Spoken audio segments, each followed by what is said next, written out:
Bonjour à tous et à toutes et bienvenue dans cet atelier Affinity Photo, manipulation photo créative avancée. Donc on pourrait appeler ça aussi photomontage, matte painting, compositing. Ça va être l'art de mixer des images d'horizons complètement différents pour n'en faire qu'une seule. Donc voilà le résultat de la fin de ce tuto. Donc pour réaliser cette image finale, on va passer par plusieurs étapes. Donc on aura en premier lieu la modification de notre arrière-plan ici, donc ce sera une photo de paysage. Toutes les photos qui vont vous servir bien sûr à cette formation vous sont fournies, il n'y a pas de problème, vous n'aurez rien à chercher, je vous ai tout donné.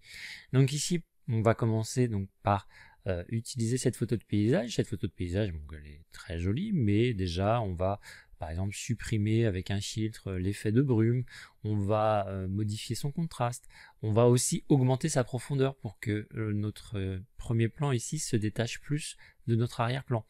Donc le résultat, vous voyez, hop, ce sera ça. Donc vous voyez, on a quelque chose qui a déjà plus de volume.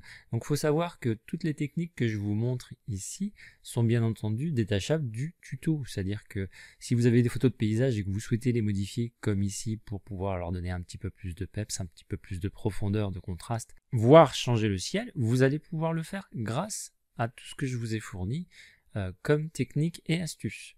Donc une fois qu'on aura modifié notre paysage, on passera à notre tête d'éléphant. Donc ici pareil, la tête d'éléphant, on va faire des modifications dessus, on va la détourer de façon très rapide et surtout on va modifier cette petite partie puisque vous voyez bien qu'ici on a un gros problème de contraste. Donc on va retoucher notre tête d'éléphant afin que on obtienne, vous voyez, cet effet là. Donc voilà, on a supprimé la trompe humide. Ensuite on va revenir sur notre paysage modifié, on va y intégrer notre tête d'éléphant.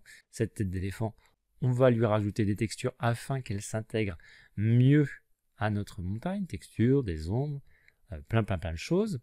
On va ensuite changer notre fond nuageux.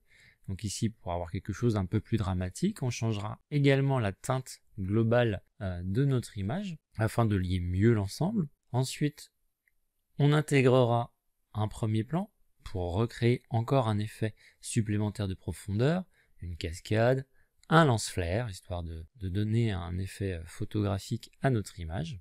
Donc le lance-flair, c'est la déformation de la lumière sur la lentille de votre appareil photo, donc c'est ce qui se situe ici.